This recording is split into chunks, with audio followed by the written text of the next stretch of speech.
welcome to today's session. I'm here with Kate Thomas, who's the owner of Funky Flowers. So Kate, welcome to today's show. Thank you. And the reason for today's show is I'm just very curious about learning about you and your background and about your business. Yeah. So why don't we just start there? Yeah. Just tell us a little bit about your background, and our viewers would love to hear about your story. Yeah. So we had a previous life to floristry. I'm actually a qualified French cuisine chef and patisserie chef. Retrained or trained within restaurants, hotels. Worked down at Naval College down in Dartmouth, and then went into area management and regional management with the company I was working with at the end. And started really Funky Flowers in 1999, so it's been 20 years next year. Always done flowers. So I've always done flowers arranging from a young, as I'm a flower arranger, guys, before a florist. And then went into floristry. So a slightly different take on what we do. So tell us a bit about the current businesses that you run, and I understand there are two of them, it's not just one business. No. So we've got Funky Flowers, and we started trading really from 99, opened it as a studio the other side of Wokingham, and we launched really from the shop here. We're just going to our 5th year. This is we've been 4 years here now, and in March this year we opened Berkshire Flower School, which is what we're in now, which is a training. It's a school really for flower arrangers as well as professional florists. So you can come with completely no background of even what a flower is into somebody that's already got a master's or level 3, level 4 course and needs the additional step up to understand a specific technique that they're looking for. So we work with two sides: the hobbyist, if you like, and flower arranger at home. So if someone just wants to take on flower arranging as a hobby, they can just come here and learn. And we do different courses from each month. We run different courses for a hobbyist, sort of an evening or afternoon course. 1 week we'll do a demonstration so they can come and watch what we do and just have a coffee and a chat. Or tonight is mulled wine because it's Christmas, our Christmas launch, on the 1st of November. And flower arranging can be very de-stressing, isn't it? It is, yeah. No, it is actually. It is. They do, and people go, I'd love to be a florist. So tell us what is it that makes you so different? I know you as a lovely person. But because it's not just the lovely person. No. So we believe individual designs. So we are a completely independent florist, and as a flower school we're completely independent, and it's understanding our customers' needs, whether that's a £25 hand-tied design or a 5-star hotel Christmas setup. It's understanding that, and it's giving them the same level of service, whether it's £25 and whether it's £10,000. Is to us, it's that whole point of customer service, individual designs, and understanding their needs. So it's the experience that your customers have is what I think so, attracts and for us to understand them. Is we deal unfortunately with a lot of tribute work for people, and it's lovely to have comments back where they will ring us back, or we have the celebrant from the service calling or leaving a message saying, they've just got an amazing experience with you and thank you so much, because to understand their family or understand that person, because if they come to us they want flowers for a purpose. It's not just choosing, and it's same as a wedding. If they come to us, it's understanding their wedding or understanding their party. Yeah. So one of the key things it's very, very, very important. So can you share with us, some really cool success stories or some big achievements that you've had in the business and for yourself? We're very fortunate. A few years ago, we trained me and my business partner for Berkshire Flower School. We both trained at Merriswood College, which is down in Guildford, and we were asked back to help do designs for a German designer, Gregor Lush, and that is a massive thing for us to be working with somebody at that level, and it was great fun today to do. I suppose The achievements really, I suppose, that the shop's now 4 years old, and we are developing and we are expanding, and we have a customer base and client base, event base that is forever growing. And the fact that we've had the opportunity to open here as well, and it's worked with the business, and it's that add-on to the business which is so important for us, I think, now, yeah. Now, actually, talking about the business, every business, whether it's a startup or 5 years or like yourself, 20 years in the business now, everyone comes across challenges,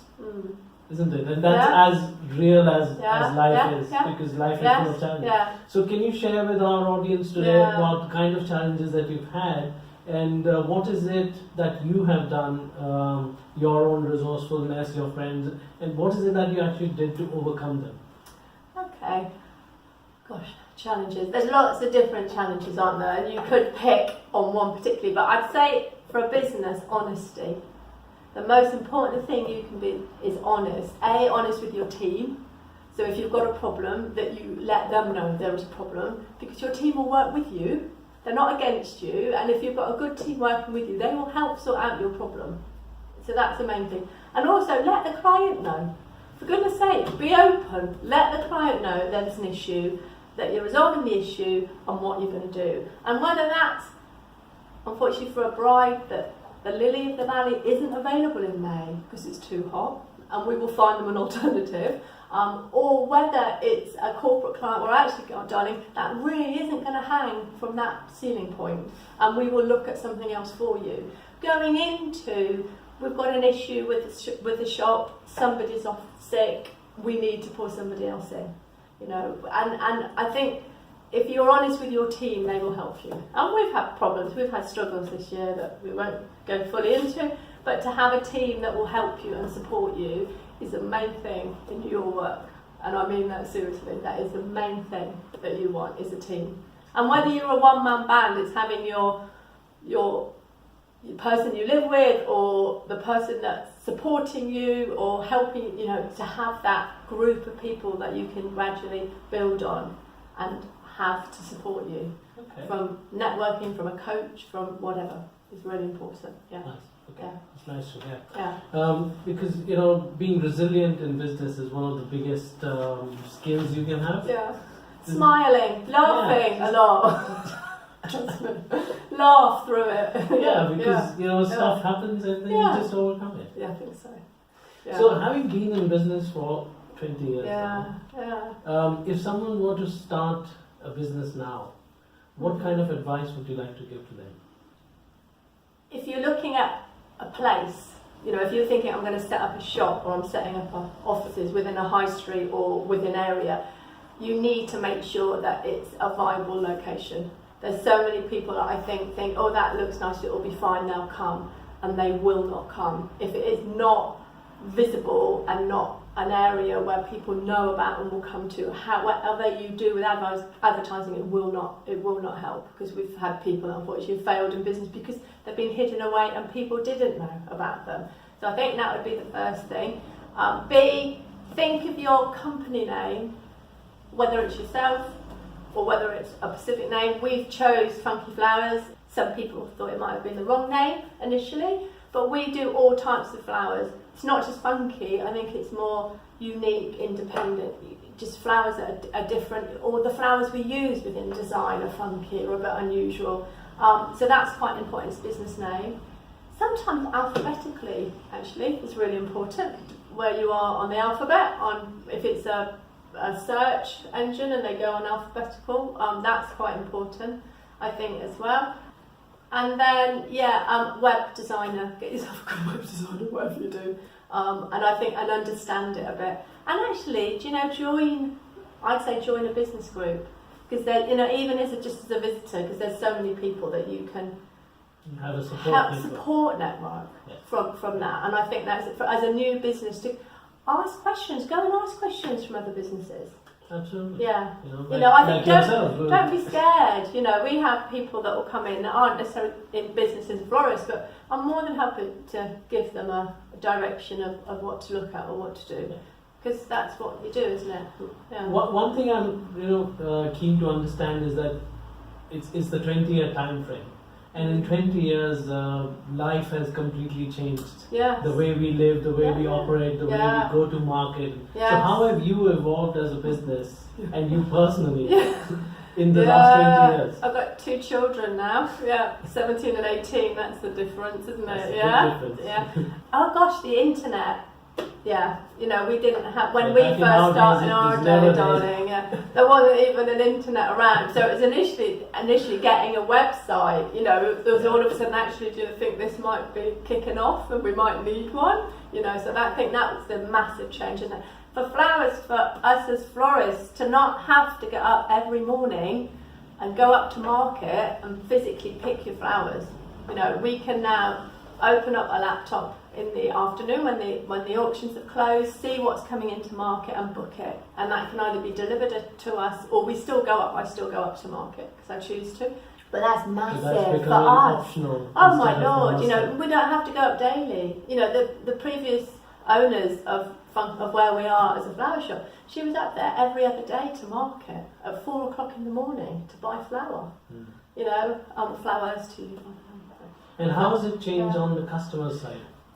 The same again. I think we personally, at the minute, we don't have a online order process, and the reason we don't have that is because we like customer contact to understand what the customer has. Personal service. We might change. It might come on to it in the end because it is such a big part of today's society that people can just click an order and it's done. But we do like to understand our customers' needs, so we're sort of slightly on 2 minds about that at the moment. So they can order online, which is completely different, and they have no interface with the florist. They expect the same day delivery now, because you have a system of Amazon that you can order it and it's there. Saying that we're a flower shop, so we have flowers in, you cannot not just have flowers in for that day, because some days will be absolutely crazy and you will have had no orders in the morning and it will go absolutely crazy. So looking forward, what do you see, how do you see retail as being part of our everyday life? Because you've been a retailer for a long time. Yeah, I suppose I've been a retailer within the high street, haven't we, if you think for 4 or 5 years now. We're not central high street by any means, but we're very visual and people know they can park and come and get flowers from us. Do you know, I think there's going to be a turn back to community, to using more individual people more, rather than necessarily having this massive ordering online. It's that whole supporting local business and having local business within your high street that I think is having a slight turn. We get people that would prefer to use us and will come to us. One interesting point you brought out, I think with the internet taking over our lives and person-to-person connect has somewhere disappeared. Even with internet, the online networking and whatever, it's a personal connect which I think we need to bring back and bring that sense of community back. I dread to think of my children's generation, because all they do is sit on a phone. How will they ever learn how to talk to people if they don't interface with people? And I think it is, we have lovely customers that come they're always with us, and it's nice, and we will do weddings, funerals, parties, more funerals for them, because they will use us and we are their connection now. And they will even come to us because they used to use Mrs. Harris, who was here for 30 years beforehand, and we're the same florist shop. So, it's nice that there's that. It is the florist shop that they go to. So it is nice that we have that. So having said that, what is it, what kind of customers are you looking for who are ideally your best customers? Because our audiences are there, they're all your potential customers. So who is your ideal customer?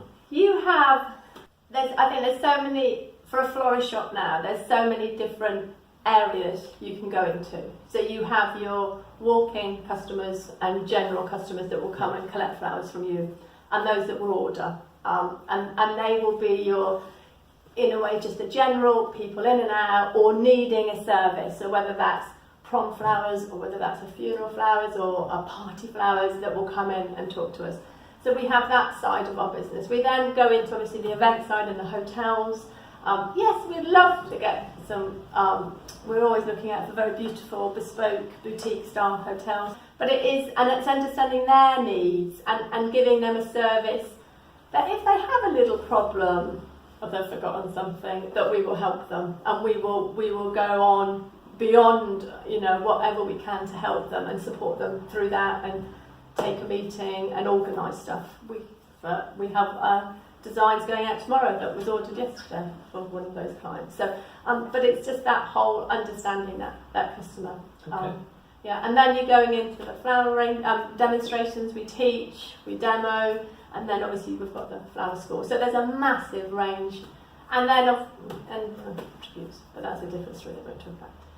Yeah. Okay. So Yeah, good, interesting to learn all that. So what is the, what's the next big thing that's going? Is there any exciting events that you're holding with Christmas coming up? And, is there anything big happening with the business? Okay, so obviously with the Funky Flowers side, we're now going into Christmas. So Christmas starts now for us to work with, start costing and designing for hotels, and we have been doing that for a month or more for certain hotels. And we will now put Christmas out next week. So we always wait to remembrance service before it goes out, and then Christmas goes out within Funky Flowers, and orders are then taken. And Christmas then will now run up to the 23rd of December for us. For the Flower School, Berkshire Flower School, we've got a launch for Christmas this evening and tomorrow afternoon, where we have people in to come and see what we're doing and to book on courses. And we've got different courses running all the way through December for that, and then it's the launch then into next year for new designs, new courses for Berkshire Flower School. So we've got sort of the two sides. One side's a really big kick on teaching. We work with some corporate companies where we'll go to their offices and do a sort of a Christmas wreath session for staff, or they'll come here. So it's quite nice. You've got quite a varied. I think florists, people think of florists, all they do is arranging, but there's a lot more we break into, I think, now. And I think our conversation has revealed that quite nicely, that it's not just the flowers, there's so much around it. Very nice. Yeah. So for our audience watching here, I just wanted to make a few points which Kate mentioned about, when you're growing a business, making sure that your team is with you. Yeah. Definitely. And if there is a problem, bringing out that honest conversation, having that honest conversation with your team, and so that they're on your side and you're all in it together. Second is about serving your customers very well, because if you serve your customers very well, they will always come back to you and keep giving you repeat business. The third is, I think you talked about, is the diversity of service offerings that you can give. It's not just the walk-in customers, but it is the corporate customers, the funeral homes, the funeral directors and other corporates, as well as hotels. So that gives diversification in the business, so you're not just focused on this one revenue stream. So one of the other revenue stream is pubs, because they love to have an inviting feeling, and fresh flowers are always inviting. On the other side, Kate is still going strong with 20 years in business, and there is, the next thing to do is to build another business, which is the flower school. So for you guys out there, don't just think about your business as the only business. Look at what additional businesses you can work around your business, and you can serve your customers or your community. The one last thing I would like to say, this flowers shop has been kind of, it's been a point within the town, and everybody knows Funky Flowers here. This is a place where people say, oh, is your place next to Funky Flowers? So it's kind of, making your business, when you're talking about the name and, being visible and branding, which you talked about, is very important, because that's the recollection that everybody has. So when you say, oh, flower shop, oh, it's Funky Flowers, everybody remembers it. So for you guys out there, you may want to look at these tips and say, okay, how can that influence your business, and how can you take those tips and use in your business? Thank you very much, Kate. It was lovely to have you today, and we hope that our audience will be inspired by you. Thank you. And take your beauty home.